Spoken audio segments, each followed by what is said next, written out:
Dean's wife reacted first when Brando insulted Dean before 100. His reply made Brando regret it. The ascent of a maverick. Hollywood in the mid-1950s was a crucible of ambition, talent, and often brutal competition. Amidst the glittering facade of premieres and studio parties, new stars were constantly being forged, some destined for immortality, others for fleeting fame. Dean, with his brooding intensity and raw, unconventional talent, was undeniably one of the former. He wasn't just an actor. He was a phenomenon, a voice for a generation that felt misunderstood, a rebel with a cause etched into every nuanced performance. His rise had been meteoric, a whirlwind of critical acclaim and fan adoration that had taken Tinseltown by storm. But with such rapid ascent came the inevitable scrutiny, the whispers of jealousy, and the watchful eyes of the established titans who had long held court. Dean, despite his burgeoning fame, carried a quiet humility, a deep respect for the craft, and an almost childlike vulnerability beneath his tough exterior. He was still finding his footing in a world that demanded both authenticity and artifice. His anchor in this tumultuous sea was Eleanor, his wife. She was a woman of grace and unwavering strength, her presence a calming counterpoint to Dean's often tempestuous artistic spirit. Eleanor understood the pressures he faced, the constant need to prove himself, not just to the studios, but to himself. She was his confidant, his fiercest supporter, and the quiet force that kept him grounded amidst the dizzying heights of celebrity. Their love story was a quiet legend in itself, a testament to enduring connection in an industry notorious for its fleeting romances. Eleanor had known Dean before the blinding lights, before the screaming fans, when he was just a passionate young actor with a dream in his eyes. She had seen his struggles, celebrated his small victories, and now stood beside him as he navigated the treacherous waters of superstardom. Her belief in him was absolute, a shield against the cynicism that often permeated their world. The buzz around Dean was palpable.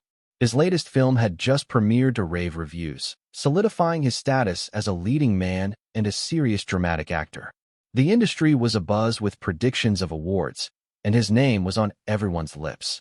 This success, however, also meant he was now operating in the same rarefied air as the legends, the actors whose names were synonymous with the golden age of cinema.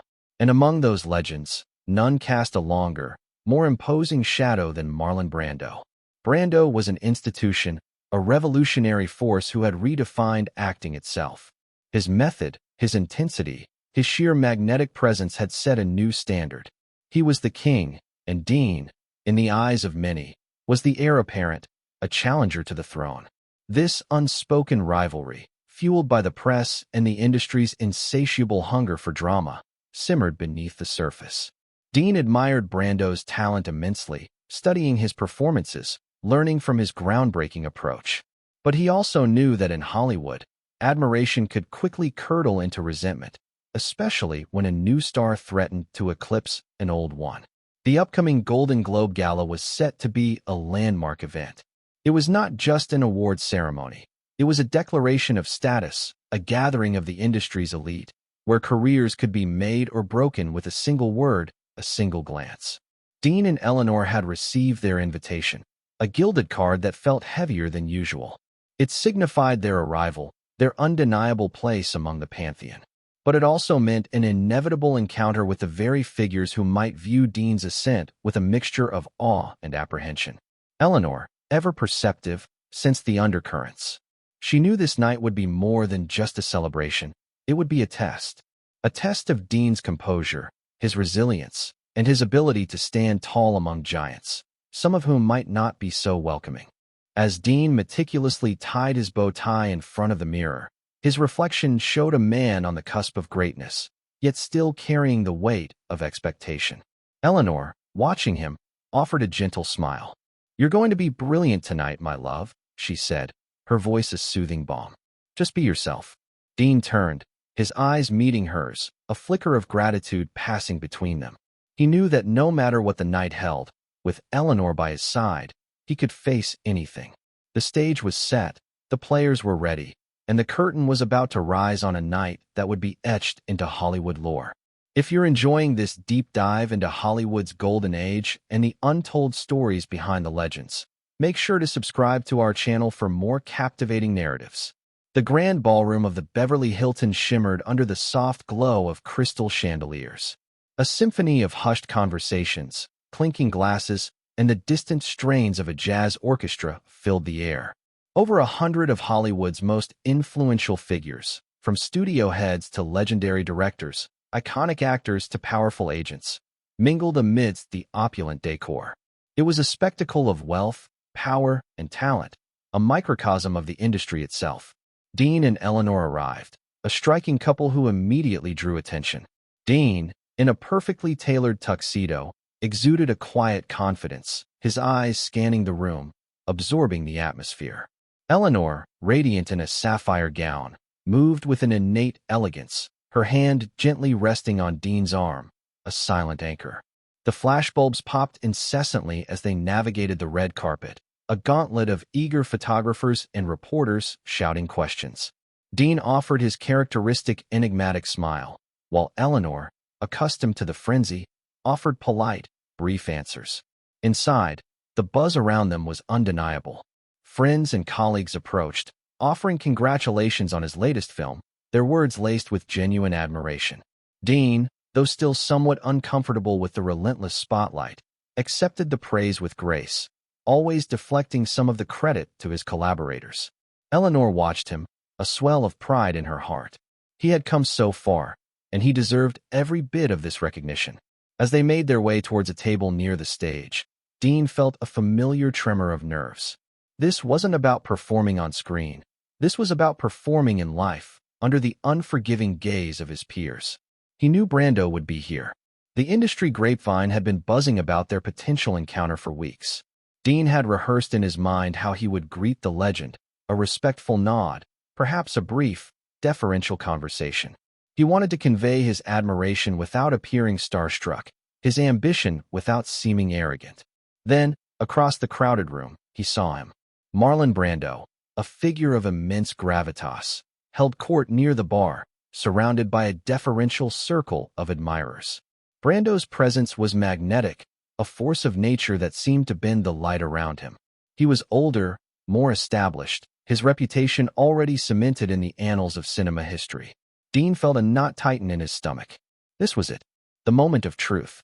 He caught Brando's eye across the room, a fleeting, almost imperceptible glance. Brando's expression was unreadable, a flicker of something that might have been curiosity, or perhaps something less benign. Eleanor, sensing Dean's sudden tension, squeezed his arm reassuringly. "He's just another actor, Dean," she whispered, though her own eyes held a hint of apprehension. "A very good one, yes, but still just a man." Dean managed a weak smile.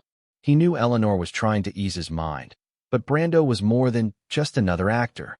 He was a benchmark, a challenge, and for Dean, a figure whose approval, or disapproval, carried immense weight. Throughout the early part of the evening, Dean and Brando remained in separate orbits, occasionally catching glimpses of each other.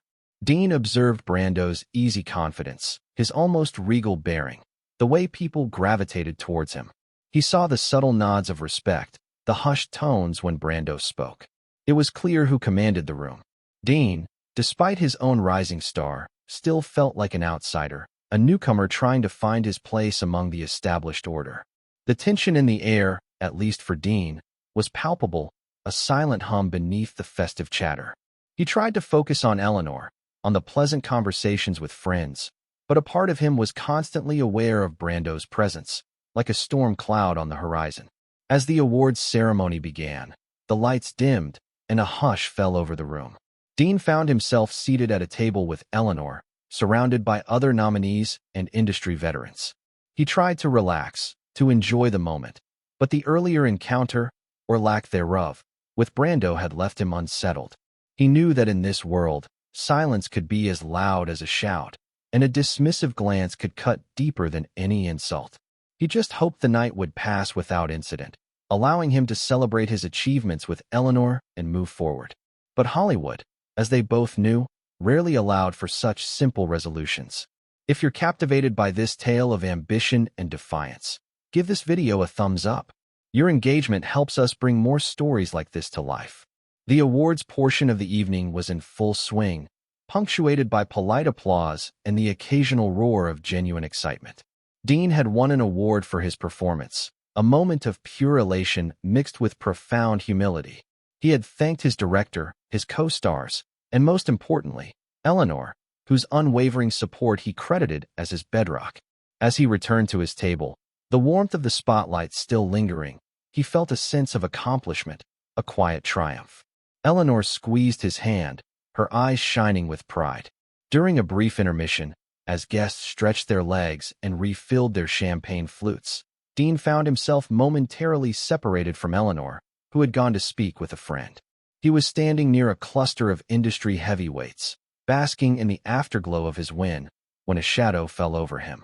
He turned to see Brando, glass in hand, his eyes fixed on Dean with an unnerving intensity.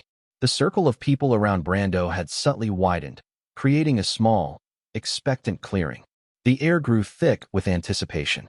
"So," Brando began, his voice a low rumble that carried surprisingly well in the bustling room. "The new golden boy. Another one of those method actors, eh?" His tone was laced with a thinly veiled sarcasm, a dismissive edge that cut through the celebratory atmosphere. Dean felt a prickle of unease. He had expected a challenge, perhaps even a slight, but not this direct, public belittling. Dean tried to maintain his composure. "Mr. Brando," he replied, attempting a respectful tone, "it's an honor to meet you. Your work has been a great inspiration." Brando let out a short, humorless laugh. "Inspiration? Or imitation, perhaps?" He took a slow sip of his drink, his eyes never leaving Dean's. "You young ones, you think you've invented the wheel. All that brooding, all that mumbling. It's just a pale echo, isn't it? A cheap knockoff of what's already been done, and done better." The words hung in the air, sharp and venomous. A hush fell over the immediate vicinity, then spread outwards like a ripple. Over 100 pairs of eyes, belonging to the most influential people in Hollywood, were now fixed on Dean and Brando. The jazz music seemed to fade into the background, replaced by the deafening silence of collective shock. Dean felt a flush creep up his neck. His heart pounded against his ribs. He could feel the weight of all those gazes, the judgment, the expectation. Before Dean could even formulate a response, a gasp escaped from just behind him. Eleanor, having returned and witnessed the tail end of Brando's cruel pronouncement, had reacted first. Her eyes, usually warm and gentle, now blazed with a fierce, protective fire. She took an involuntary step forward, her hand instinctively reaching for Dean's arm, her knuckles white. Her expression was a mixture of shock and outrage, a silent but powerful rebuke to Brando's arrogance. She didn't speak, but her presence, her immediate, visceral reaction, spoke volumes. It was a declaration of unwavering loyalty, a challenge to Brando's authority, and a clear signal that Dean was not alone. Brando, momentarily taken aback by Eleanor's unexpected and potent reaction, paused, a flicker of surprise in his eyes. But he quickly recovered, a slight, almost imperceptible smirk playing on his lips. He had landed his blow, and the crowd's stunned silence was his reward. Dean, however, felt a different kind of silence. It was the silence of humiliation, of being publicly diminished by a man he had once revered. The words "cheap knockoff" echoed in his mind, threatening to drown out the earlier cheers of his award. He felt a surge of anger, hot and immediate, but also a paralyzing sense of helplessness. What could he say? How could he respond to such a brutal, unprovoked attack in front of so many witnesses, without descending into a petty squabble? The weight of the moment pressed down on him, demanding a response, yet offering no easy answers. What would you have done in Dean's shoes, facing such a public and cutting insult? Let us know in the comments below. We'd love to hear your thoughts on how Dean should respond. The silence that followed Brando's insult was not empty. It was heavy, charged with unspoken tension and a collective gasp of disbelief. Every eye in the vicinity, and indeed, many from further afield who had caught the drift of the confrontation, was fixed on Dean. Brando, having delivered his cutting blow, stood with an air of smug satisfaction, his gaze challenging Dean to respond, to falter, to confirm his own dismissive assessment. Eleanor's hand, still gripping Dean's arm, was a lifeline. Her initial shock had given way to a steely resolve. She looked at Brando with an intensity that could have melted steel, then turned her gaze to Dean, her eyes conveying a message of unwavering support, a silent plea for him to rise above the pettiness. She knew the stakes. This wasn't just about a bruised ego. It was about Dean's reputation, his standing in an industry that thrived on perception. Dean felt the heat of 100 eyes, the collective judgment, the anticipation. His mind raced, a whirlwind of emotions. Humiliation, anger, a deep sense of injustice. He wanted to lash out, to defend his craft, his integrity. He wanted to tell Brando that his art was his own, born of his unique experiences and vision, not some mere imitation. But he knew that a heated, emotional retort would only play into Brando's hands, confirming the image of the hot-headed, inexperienced newcomer. He would be seen as a petulant child, unworthy of the stage he now occupied. He closed his eyes for a fleeting second, taking a deep, steadying breath. In that brief moment, he saw not just Brando's sneering face, but a montage of his own journey, the countless hours spent honing his craft in dimly lit acting studios, the rejections, the sacrifices, the unwavering belief in the power of storytelling. He remembered Eleanor's quiet encouragement during his darkest days, her faith in his talent when his own wavered. He remembered the faces of the fans who connected with his performances, who saw a piece of themselves in his characters. This wasn't just about him anymore. It was about all of them. The pressure was immense. The silence stretched, growing longer, more uncomfortable. Some onlookers shifted uneasily. Others exchanged nervous glances. Brando's smirk remained, a testament to his perceived victory. He had thrown down the gauntlet, and Dean seemed to be faltering. But beneath Dean's outwardly calm demeanor, a different kind of fire was beginning to ignite. It wasn't the impulsive blaze of anger, but the steady, focused heat of determination. He realized that Brando's insult wasn't just about his acting. It was about his very essence, his right to exist as an artist in his own right. To let it pass, to shrink from the challenge, would be to concede defeat, not just to Brando, but to the very forces that sought to diminish originality and stifle new voices. Eleanor's grip tightened slightly, a subtle signal of encouragement. Dean opened his eyes, and the anger had receded, replaced by a quiet resolve.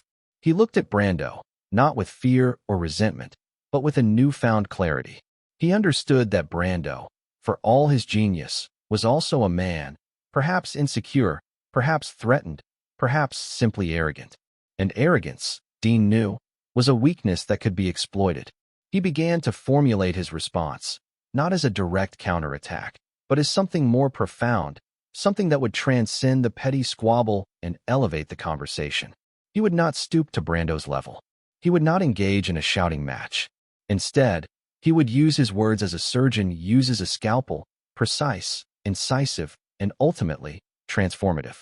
The comeback would not be about proving Brando wrong, but about asserting his own truth, his own artistic identity, and the enduring power of genuine expression. The spark had been lit, and Dean was ready to fan it into a flame. Don't miss out on more gripping narratives like this one. Hit that subscribe button and ring the notification bell to stay updated with our latest stories. Dean took another slow breath, his gaze now steady and unwavering as he met Brando's eyes. The smirk on Brando's face began to falter, replaced by a flicker of curiosity, perhaps even a hint of apprehension, as he sensed a shift in Dean's demeanor. The crowd, still holding its collective breath, leaned in imperceptibly, sensing that the silence was about to break. "Mr. Brando," Dean began, his voice calm and clear, cutting through the lingering tension. There was no anger, no defensiveness, only a quiet authority that commanded attention. "You speak of imitation, of echoes. And indeed, every artist stands on the shoulders of giants. We learn, we absorb, we are shaped by those who came before us." He paused, letting his words sink in, acknowledging Brando's legacy without conceding his own originality. He then took a small step forward, his posture radiating a newfound confidence.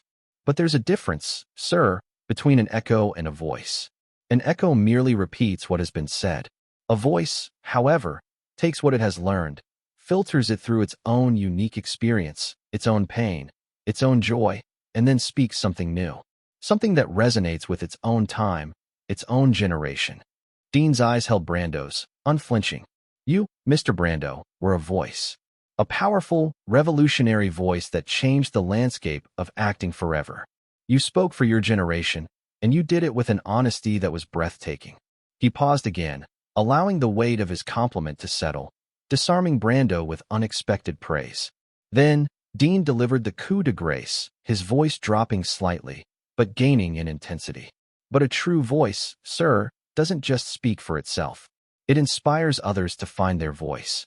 It doesn't demand silence from the next generation. It encourages them to speak louder, to find their own truth, to break new ground. Because if all we ever did was echo the past, then art would die. It would become a museum, not a living, breathing force. He concluded, his gaze sweeping across the stunned faces of the onlookers, then returning to Brando. I am not an echo, Mr. Brando. I am a voice. And like you, I hope to inspire others to find theirs, not to simply mimic mine. The impact was immediate and profound. A collective gasp rippled through the room, followed by a stunned silence, then a wave of murmurs that quickly swelled into applause. It wasn't just polite applause. It was a genuine, heartfelt ovation from 100 of Hollywood's most discerning eyes and ears. Dean had not just defended himself. He had articulated a philosophy of art, a vision for the future, and in doing so, had subtly but powerfully questioned Brando's own perspective on legacy and mentorship. Brando stood frozen, his face a mask of conflicting emotions. The smirk had vanished entirely, replaced by a look of genuine surprise, then a slow dawning of regret. He had expected a fight, a childish outburst, something he could easily dismiss. Instead, he had been met with a calm, articulate, and devastatingly intelligent response that not only defended Dean, but also subtly challenged Brando's own position as a gatekeeper. He had been outmaneuvered, not with aggression, but with wisdom. The king had been reminded that even kings must eventually make way for new voices, and that true power lies not in silencing, but in inspiring. Eleanor, tears welling in her eyes, squeezed Dean's arm, her heart bursting with pride. He had not just survived. He had triumphed, not by lowering himself, but by elevating the moment.